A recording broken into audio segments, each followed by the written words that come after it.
I learned that the hard way.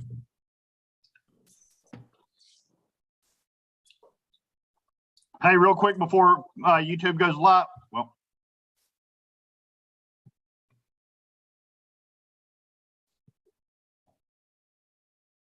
good morning, family and friends. Jonathan Ellis here, along with several incredibly awesome people that will be discussing today's topics with us. We have the one and only Teach, my wife, Joseph Tomskick, Lisa Manzo from Las Vegas, what? Dean Park from Hawaii, and Mr. Colin Stack from, I think he's in Florida right now.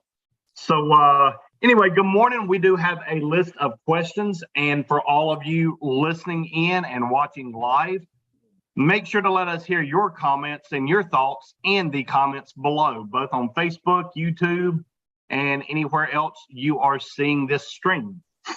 So we're going to jump right into it. The first question is, do you own your things or do they own you? And before we go to the first person, once you finish answering the question, you take the call to call on the next person. All right, so again, do you own your own things or do they own you? Lisa Manzo, what's your answer here? When I was married, I learned not to let my things own me. And God bless my ex-husband, they owned him. All his things owned him. And that's where I got that lesson from. I tried to get him to release control. And that's when I was able to let go of mine. And it's like, they don't own me anymore. And it was such a freeing experience. And it was just watching other people in their lives and saying, oh, how does that affect me? And is this something I should consider? And then at that point, so that was 20 something years ago, I was able to let that go. And it's a beautiful thing. And I am going to call on Joseph. Thanks, Lisa. For me, my things no longer own me. However, they have owned me in the past. Say maybe about 5 years ago, I started owning my things instead of them owning me. So that's the answer for that I got. Let's go with Teach. Okay. I will say that I own my things. They don't own me. I guess that comes from I can either, I can take them or leave them and be fine either way. So, yeah. I'm going to go to Colin. Good morning, everyone. Good morning. So I would definitely have to say, definitely very similar answer.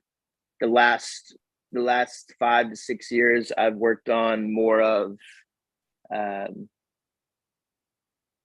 of the journey and the experience rather than, what it is and how it is for kind of selfish reasons. So I definitely put more time into friendships, relationships, family. And so I definitely own my own things. They don't own me. But I would say that turning point for me definitely came with being around people that had the experience, that had the wisdom, and had the knowledge to pour into me to help me understand, like, hey, it's great that you're doing what you love. It's great that you're on this path and you're on this journey, but you have to remember, literally and figuratively, not to have things own you, because your happiness is within. It's not external, right? So that would be my answer. Very cool. Who do you want, Dean or me? Flip a coin. Let's go. Hey, whoever wants to shoot. Who has? I'll take it. Dean looks like he's busy driving, or maybe the car is just driving itself. Who knows? Maybe he has the cup stuck in there. Okay, I own my things. I have in the past had my things own me, where they just ran my life and completely controlled every aspect of it. And with every passing day, it's more and more. Well, I guess that's really not true, because I was going to say with every passing day, I own them more and more, but no, it's a thing that I'm not. I get extremely busy and I'm always running. However, the items, the things, they don't own me. So it's a good and it's a very freeing feeling too. Mr. Dean Park. All right. So I would say both in both ways. And here's why I say both. Kind of a different answer is that things that are monetary, you have to own, because when it comes down to it, if it's monetary based, if it owns you, means that it's got you by the kahunas. So, like for example, cars, boats, toys, whatever you have, if you have to make payments and you got to worry about it every day, it owns you financially. When it comes to non-financial things, for example, my son owns me. But I don't want to call my son a thing. So things that are non-monetary, sometimes they have value, that those values own Dean. That's who Dean becomes, or who I want to become, if that makes any sense. So monetary things, I control, I own it all. Things that are non-monetary, that improve who I am, it owns me because it makes me a better person. I hope that makes sense. Absolutely. Absolutely, it does. Very cool. So for those of you watching the live stream, let us know your thoughts. Do you own your things, or do they own you? All right. Number 83, would you rather lose all of your old memories or never be able to make new ones? Teach.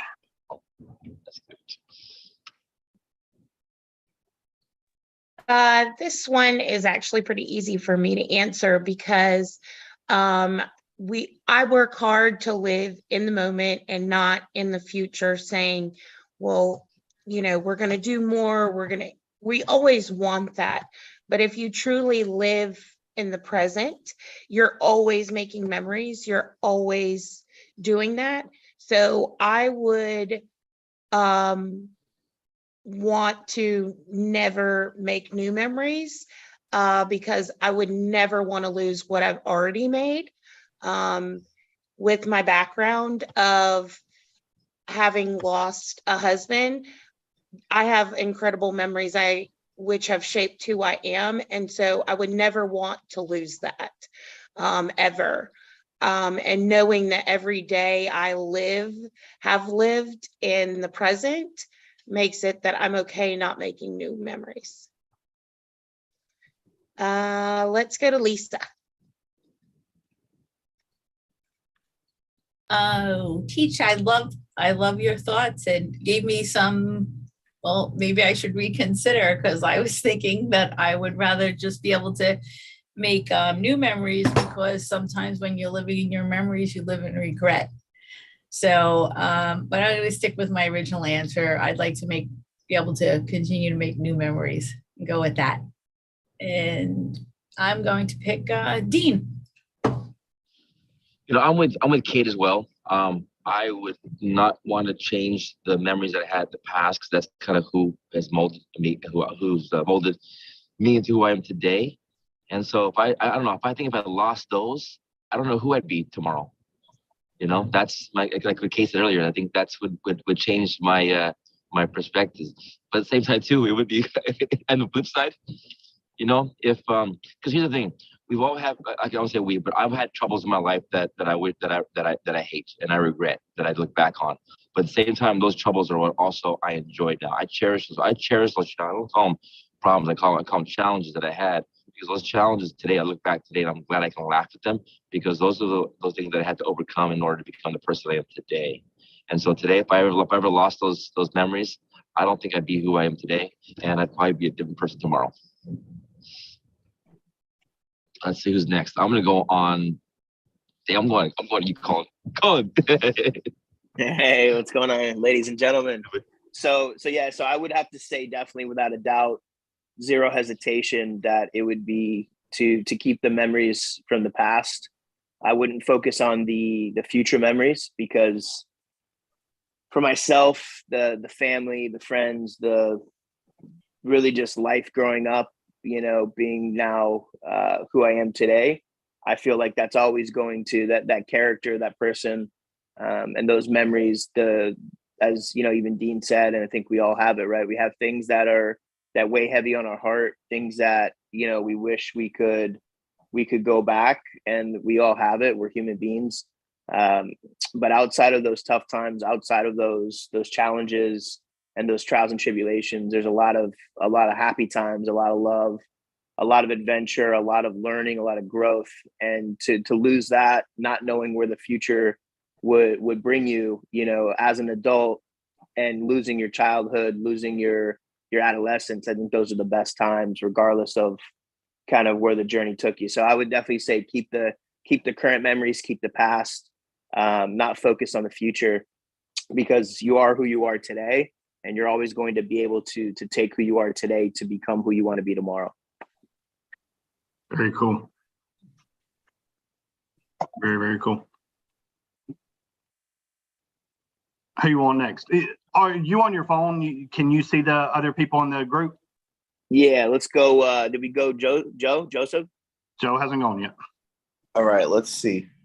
So, man, this is actually a really tough one. I don't really know this answer. At first, I was gonna agree with you guys that I want to keep my memories because I want to remember who I am.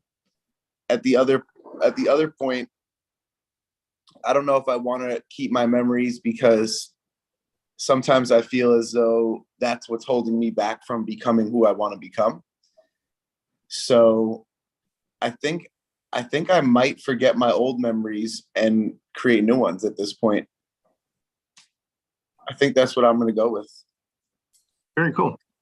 Very, very cool. All right. I would never be able to make new ones. And here's the reason why. I have a little bit of a twist on it.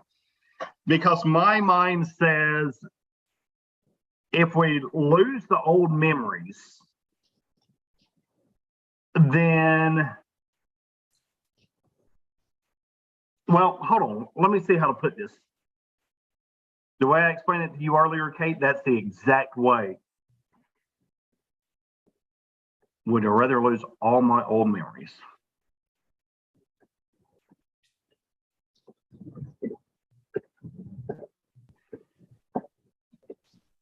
You said because you thought if you got a new memory, it would replace an old memory. Yeah, and you'd lose it all, because if you lost all your old memories, the memories you make today, tomorrow they would be old memories, so you would lose them. So your brain would be on a complete 24-hour lapse where you make the memories this 24 hours and then you lose it, and then you have to make another 24 hours. And just living a 24-hour lifestyle sucks, man.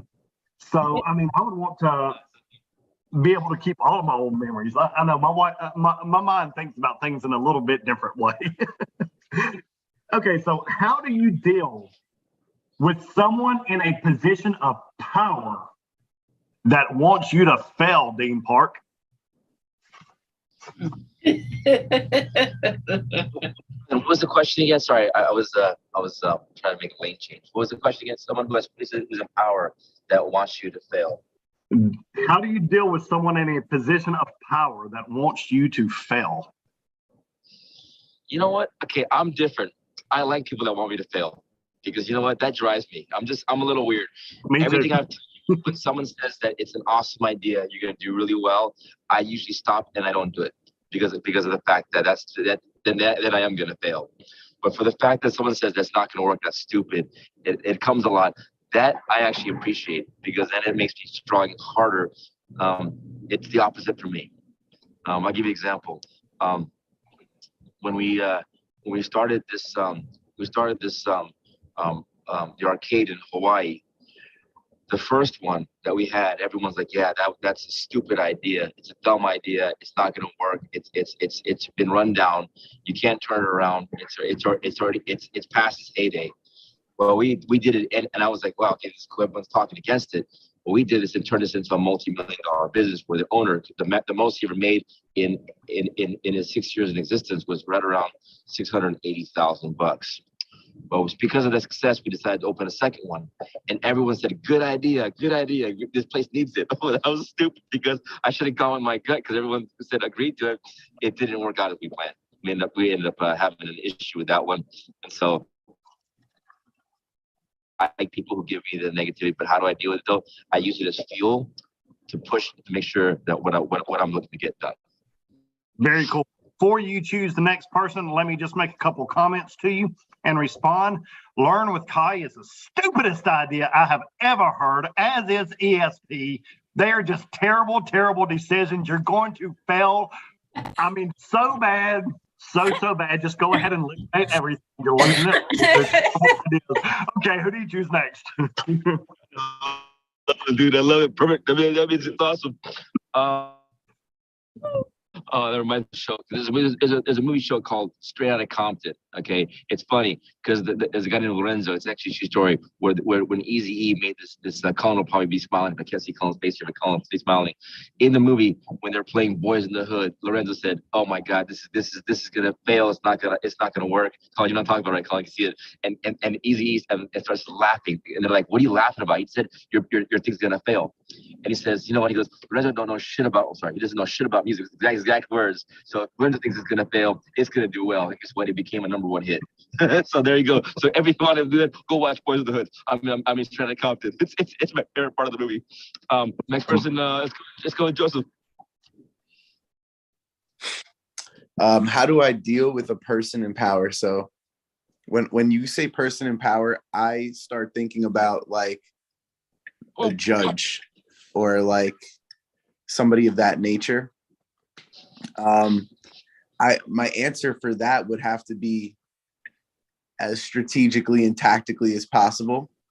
And because a lot of the time that I feel like I'm dealing with somebody who has power over me, I don't have power over the situation, and I can't control the outcome 100%. So I'd say for that, I just deal with it really slow and tactically and try to figure out what's the best way to not get caught up in a situation with somebody so powerful. How about you, Lisa? So I've experienced this quite a bit in my life where somebody of power tries to crush me. And it just becomes a game for me because it happened so young for me. It happened at my first job, and they wanted to make me quit. And I said, I'll be damned if I'm going to give you that satisfaction. And I weathered the storm and I got through it and we got over it. And I was the favorite employee again. And it's just like, okay, you want to play that game? I'm going to win. I never lose on that one. If I feel like it's worth the effort. It's like, oh, challenge away, let's go. It's just become fun for me because it's something I've always experienced, and I've yet to lose. I'm never gonna lose. So never, ever. So I'm gonna pick Cullen. Did you go yet? All right. So how do we deal with, what was the question? How do we deal with a person in power or a position of power? Correct. That wants you to fail. That wants you to fail. So how do we deal with a person in power that wants you to fail? I've been in this situation a lot in my life. When you're building something for somebody or with somebody, sometimes working with people, power or celebrity can be different, can be complicated. There's other people, that are in or around them that kind of dictate or add to, their choices or to their behavior. So, I feel like usually somebody that has a significant amount of power is going to not be an independent thinker. They're going to have, a team and or a few people around them that are kind of handling, the day to day. So really for me, what I've done in certain positions and certain situations is I've always tried my best to understand the dynamic of that C-level, executive team or the management or the right hand, as they call it, to that person or that, team in power. to then have the opportunity to kind of reverse engineer what it is, why it is, right? So a lot of times the reason why people think that they want you to fail is you have a talent, you have a skill set, and obviously that's why you're employed, right? The bigger the problem, the bigger the solution, the bigger the solution, the bigger the money, right? And it took me 29 years to learn that. I'm in my late 30s now. So once I understood that, and once I understood the dynamic that most people that have a significant amount of power do not operate by themselves as an individual free thinker, and when they do, sometimes they can be a little neurotic. You have to put yourself in their shoes, as Joe said, be strategic, but also understand their pain point.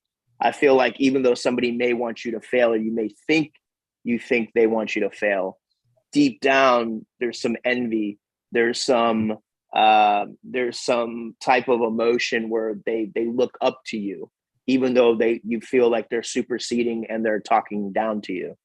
And you have to really use your brain and really understand psychology and people, and also understand yourself and the talent and the skill that you provide.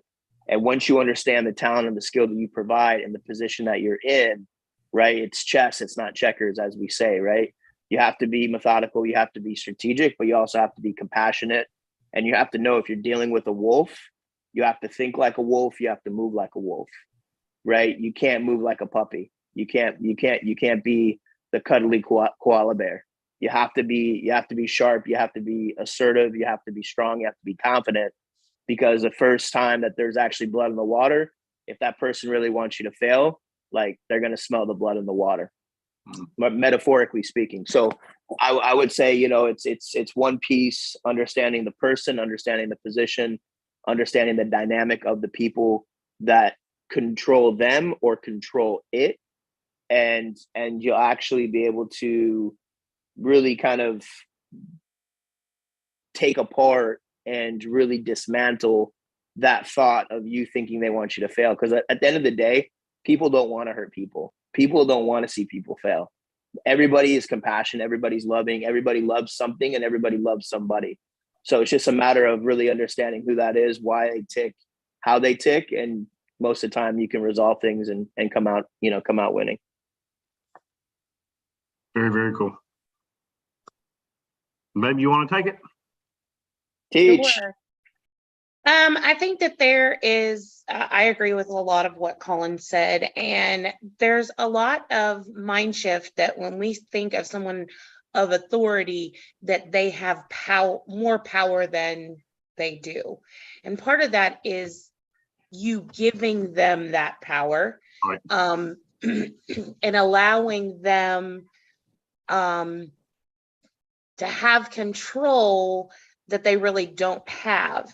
And there's a lot of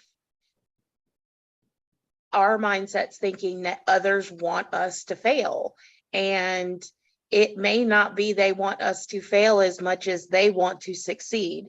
And that mind shift of, if they're going to succeed, then I have to fail.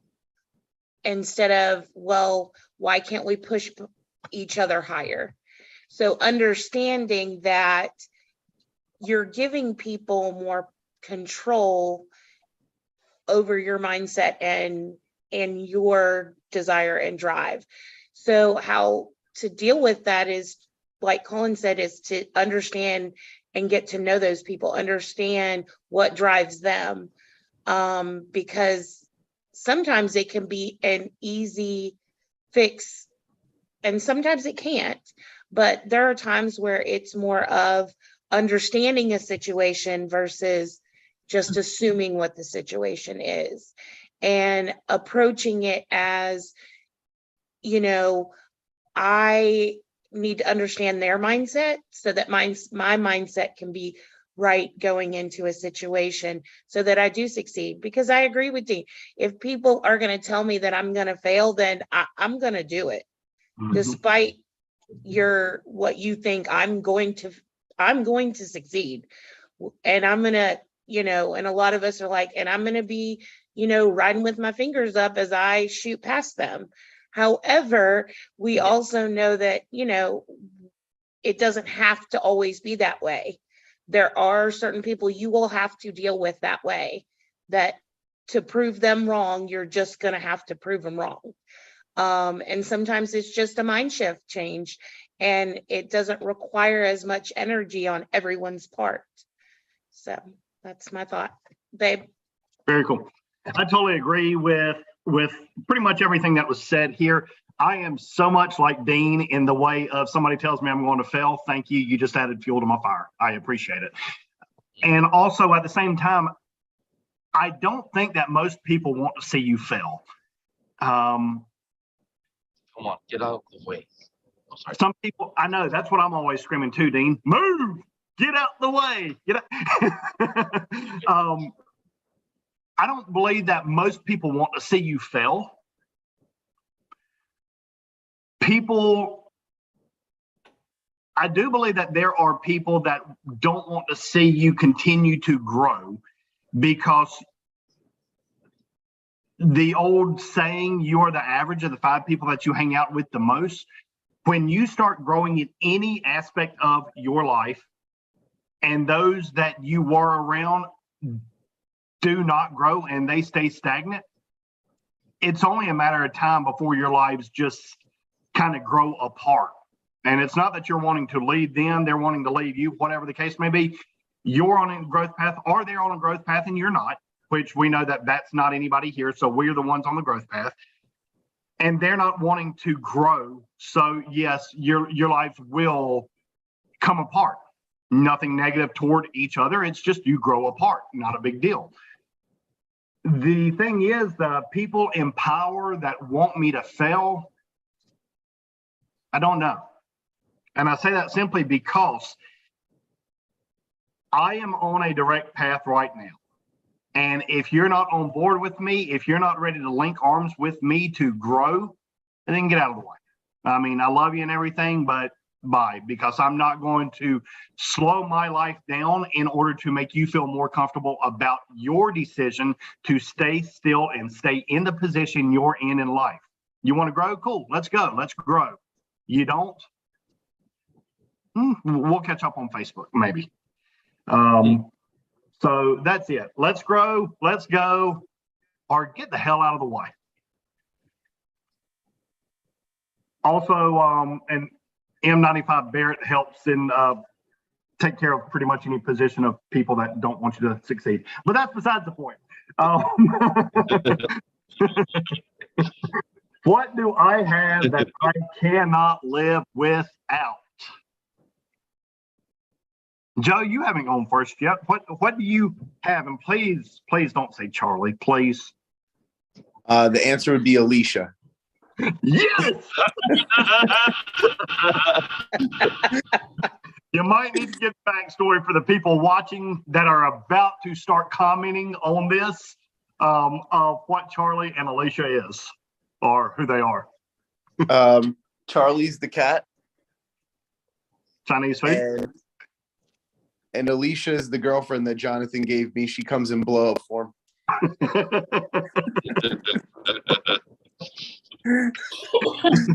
But on a serious note, I can't think of that answer. I don't think there's any specific material item that really motivates me. Or what is the exact question? What do I have that I cannot live without?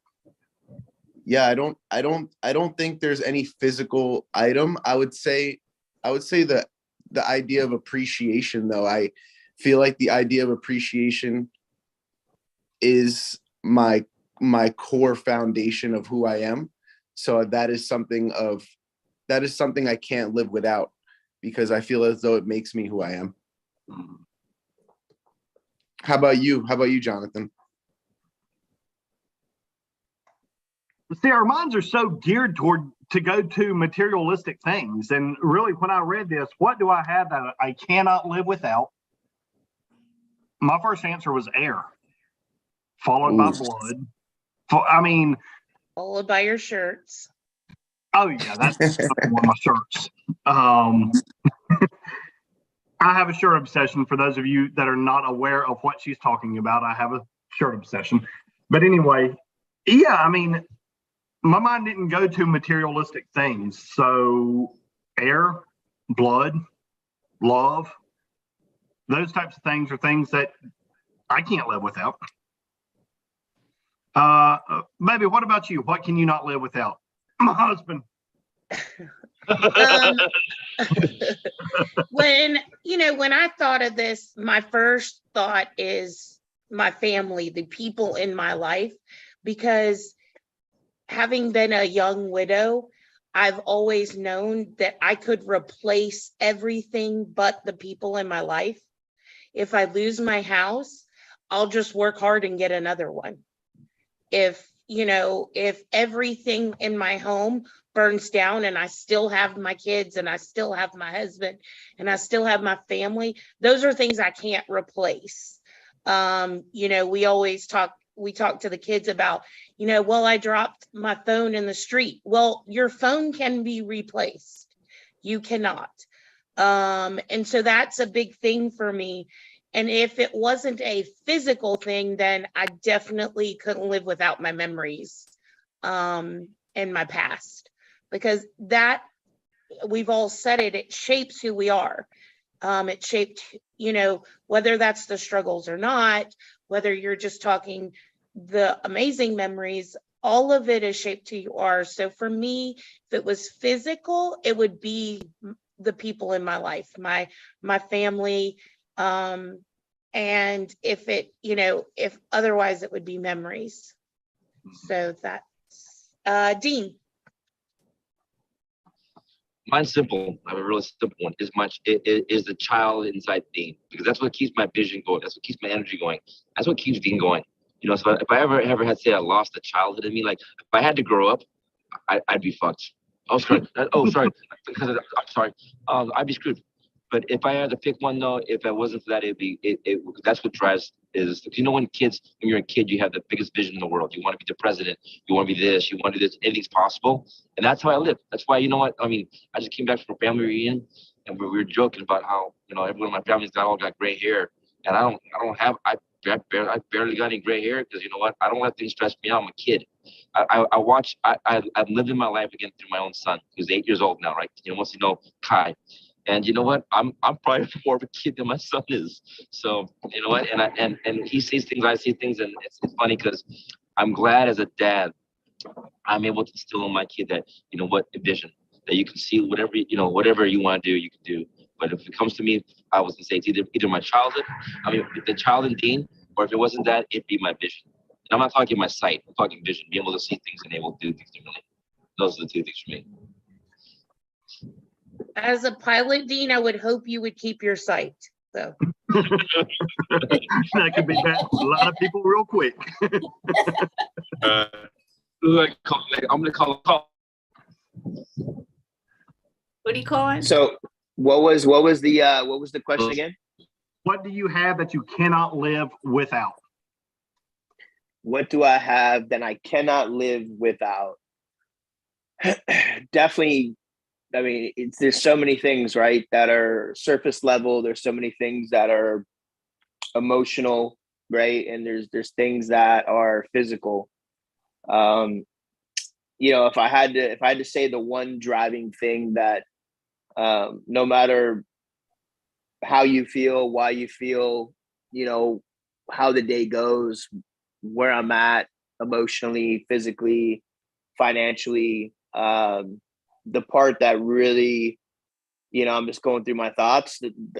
It's a no-brainer. I mean, it's family, right? So it's my wife. It's my soon-to-be, second child. My father. The people that are my mom.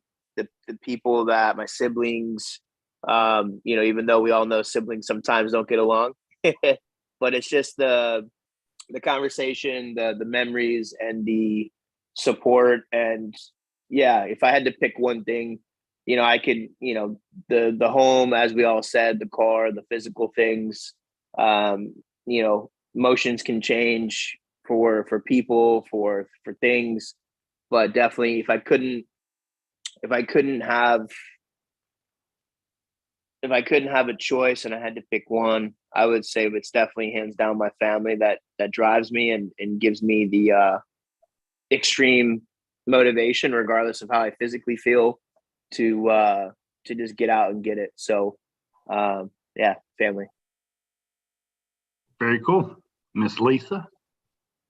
I would say my children, because I've learned so much from them, that the lessons I didn't get as a child, and now I'm watching them and I'm like, we joke about the Manzo grudge in my family. Hold a grudge. My father's side of the family, they hold a grudge, and my children were able to teach me how to let that stuff go. And it was so interesting to watch them. So I've gotten so many great lessons from them, just watching them and how they've evolved. And it's just so awesome. And Jonathan, who's left? You. We said best for last. It was you. I pick you. Where to go? Blood, air. All right. When you close your eyes, what do you see? We're just going to have to do this hypothetically with Dean right now. Well, he's in the Tesla, it can drive itself. So when you close your eyes, what do you see? I guess I'll go first because I haven't gone first yet. When I close my eyes, I see the life that I have envisioned for my family and myself. Life is great. Life is grand right now. Yet I'm not even close to being where I see in my vision for my family, for my friends, for those that I care about. That vision is huge and it just keeps growing on a very regular basis. So it's really exciting. And it seems like every new day offers a new gift. It's kind of time to untie the ribbons. So,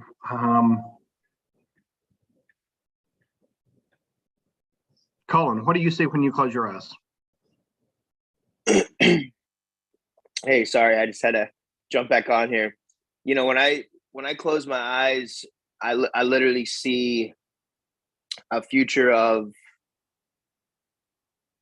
exciting adventures, abundance, having a beautiful soon to be second baby in our life. And I really see the next chapter of life being purpose driven, right? Being purpose driven and really focusing on all of the thoughts and all of the feelings and all of the ideas of the things that I've wanted to do, waiting for the right time to really kind of unleash the beast and just really give and give emotionally, give physically, give financially, just go out and create for my friends, for my family, for what we have going on.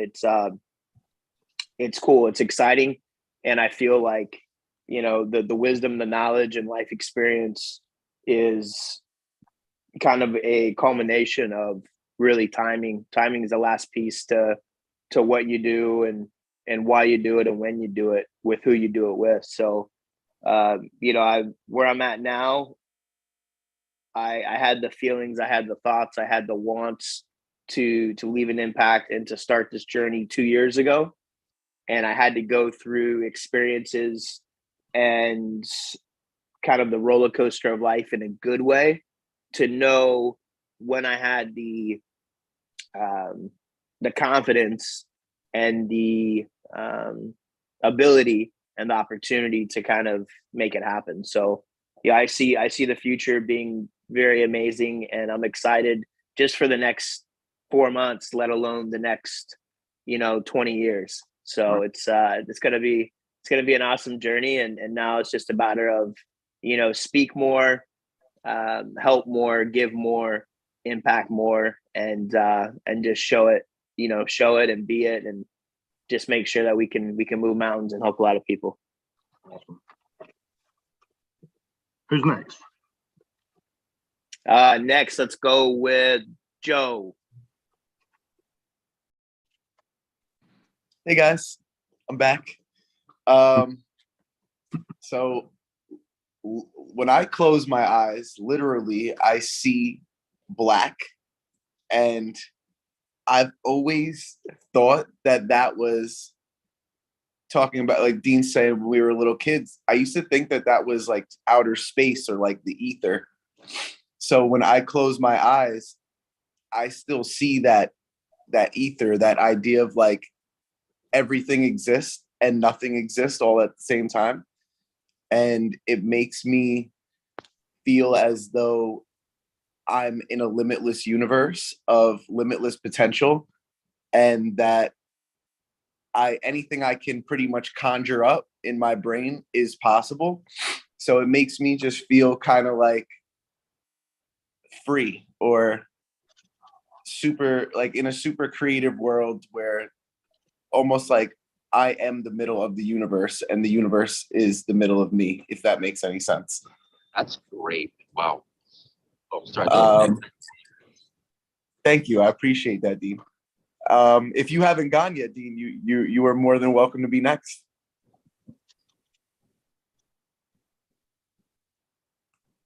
All right. Was that me? Oh, I'm sorry. Oh, it was popping on you, 'cause it's almost like you took the words out of my mouth. I'm like, wow. So I'm kind of with you too as well. It's like, it's black. If you all close your eyes, it's black. But it's like, but I look at it as like space, or like an empty canvas that you can put whatever you want on that canvas. So there's days where I let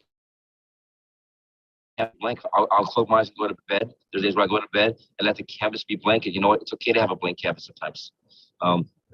I'll never forget the day my son was born. I remember looking in his eyes and go, man, what an awesome feeling.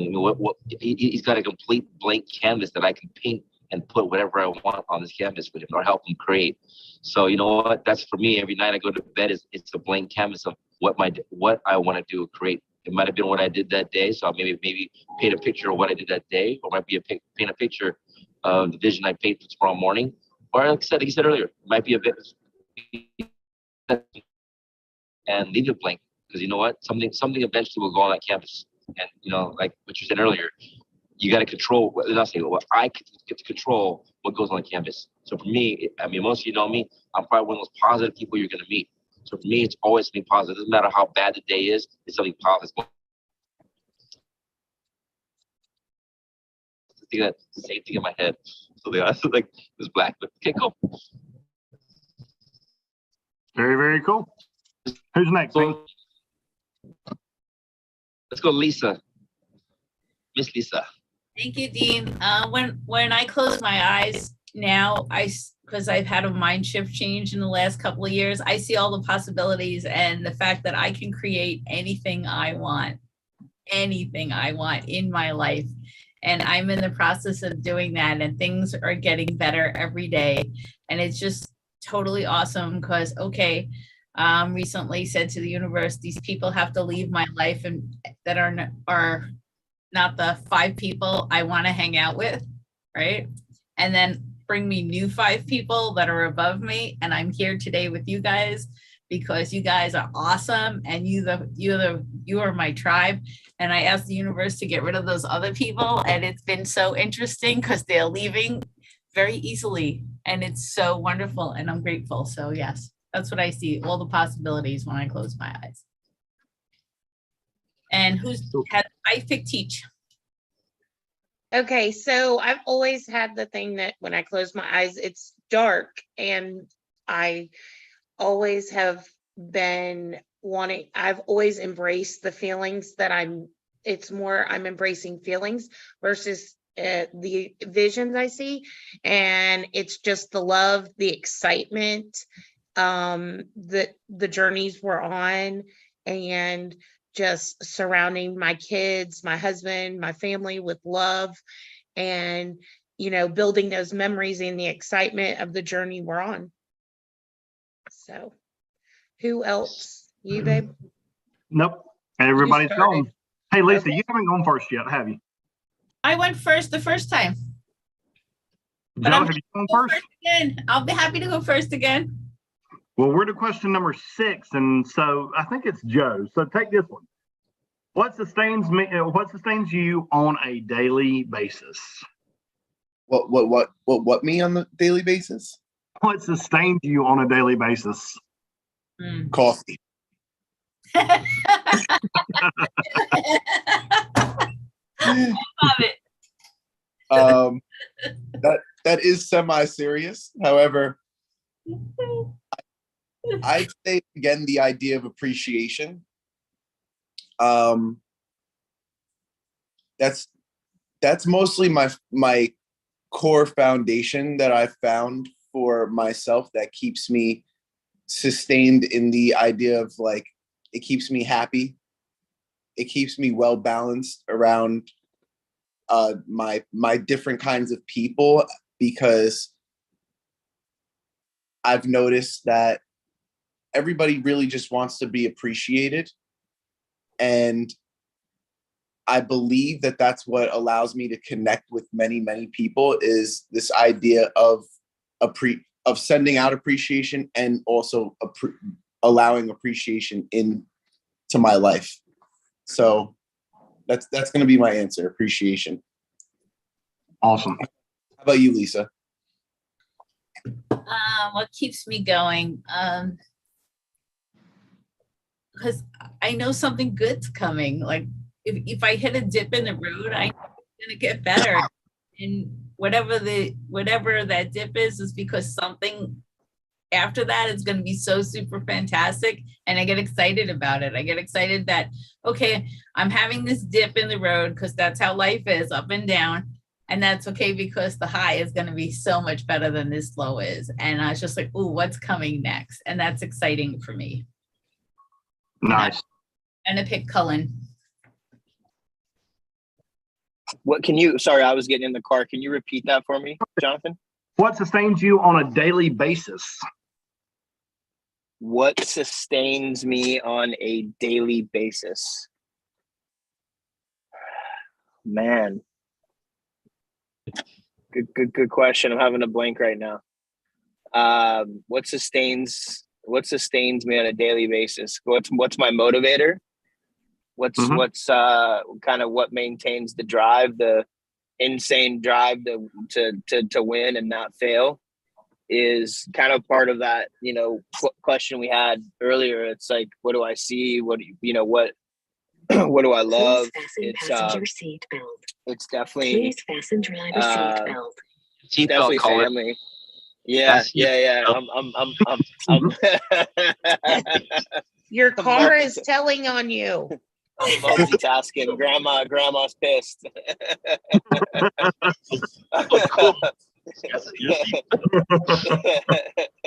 But yeah, it's definitely family, and it's definitely the will to never give up. And what sustains me, it's just crazy drive. Like yeah, I guess when you've thought you've had it and you've lost it all, and you thought you've had it even more and you've lost it all, and then you're blessed to have the opportunity to be where you are and to just have the opportunity to make it happen, literally and figuratively. That's what sustains me, is like, I'm on my 4th lap around the planet, literally and figuratively. I feel like I've lived 4 lives, in different sides of the planet, in different kind of purpose and different I guess lifestyles. And so for me now, it's just taking the experience and taking the journey, and that's really kind of what drives me and sustains me, is just being here and having the relationships and the opportunity to think something and then it be so off the wall and not average that I can actually go out and make it happen pretty quick. Like, that's the opportunity, the confidence, and the courage of just never giving up. My family and my friends. That's definitely what drives me. Very cool. Who do you want, Dean, Kate, or myself? Dean, let's go, Dean. All right. So what drives me is that every day is a gift. There's a saying that I live by that I love, is that yesterday was the past, tomorrow's the future, today is a gift. So, you know, you have to think that we take so many things for granted. You know, I mean, for me, it was when I broke my leg, when I tore my leg, my foot off my literally tore my foot off my leg. I didn't realize how much important a foot was to walk, you know, or a hand that's not available to be used, right? So every day we're around, like, you know, it's funny. We could be going through any challenges. Trust me, we all have challenges. I mean, I have challenges, still challenges, right? That it's interesting. Those challenges, though, are what makes us grow. And you can look at the challenges as bad, or you can look at the challenges as awesome. I'll give you a good example.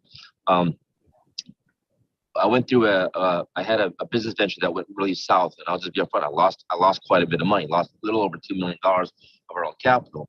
My business partner lost 250,000. So of course, you can see, I was a lot more up the creek than he was. He went mental. To this day, I'm sure he's probably still in a mental hospital because he couldn't see past the what was the gift that he had. The gift that he had was he learned a lot. He learned a lot with that business stuff, and yet he didn't accept it. So you know what? Christy asked me today, people ask me, how are you so happy? How are you so positive after all the stuff that's happened? It's because it's a gift. You know what? You can look at it as good or look at it as bad. And to me, every day that I'm alive here is a gift. Like, it's been one more day with my family, with my son, and people like you guys, hanging out with good people like Cullen and Jonathan, Kate, all you guys on the call. You know, so it's a gift. That's what keeps me going. Awesome sauce. Kate, you want it? Sure. I would say schedule. Schedule sustains me. And the reason I say that is because we have so many moving parts in our lives with 6 kids and multiple businesses and everything. I feel that the schedule allows us to be able to sit down and have dinners together as a family, that it allows us to be at all of us to be able to be at Jack's game last night. And, you know, the things that we continue to build as a family come from the time I put into a schedule that allows us to have these memories. Because with chaos, with so much moving parts, we're going to miss things. And it's okay to miss things, but when you're missing those daily things, that begins to affect you completely. So, babe. All right. Optimism and positivity. To be involved with everything that I'm involved with, not just a wife and 6 kids, but 8 businesses and multiple other things. I've got to be optimistic about things. And I've got to remain positive about all of it, because there are times where it gets overwhelming. There are times where one part gets overwhelming, or multiple parts at the same time get overwhelming. I'm very optimistic though, and I see the end goal. And the fun thing about that, as we all know, is when we see the end goal, that end goal keeps changing. And that's part of the fun of everything of life, is it just keeps changing and you keep growing and keep going. Let's grow, let's go. What are my top 5 personal values? We will end with this one as we're nearing that 1 hour time mark. And so real quick, everybody just go through your top 5 personal values. I'm going to call on Dean first, because I know we've had this conversation recently. Hey, John, hold on a second. I might be getting pulled over. Kill us. I think I'm getting pulled over. Well, that was the car's fault. It wasn't you driving. Damn it. So let me get back here. Yeah, I'm being pulled over. Colin? Okay.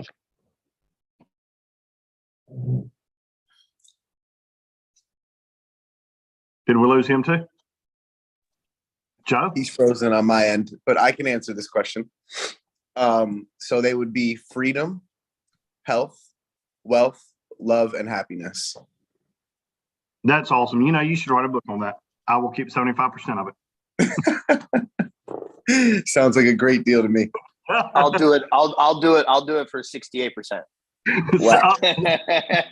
Listen, Colin, if you'll do it for 69%, you have a deal. All right, I'll do it for 81.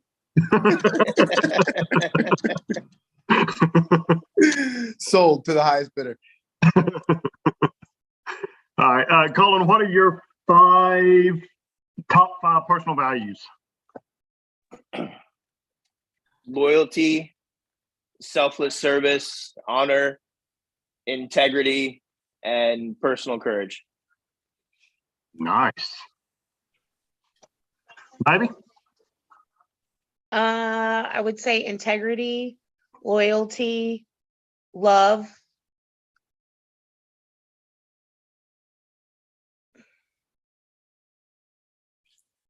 Courage,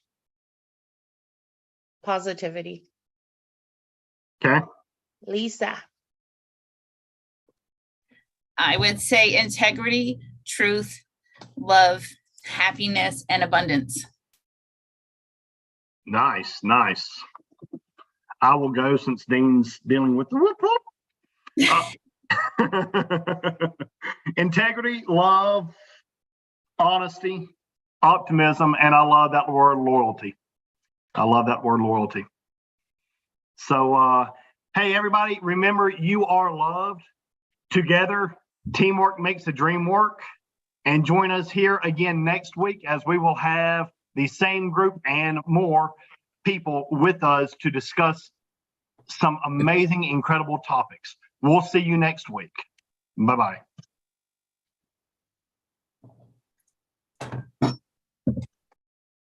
Y'all stay on with me, please.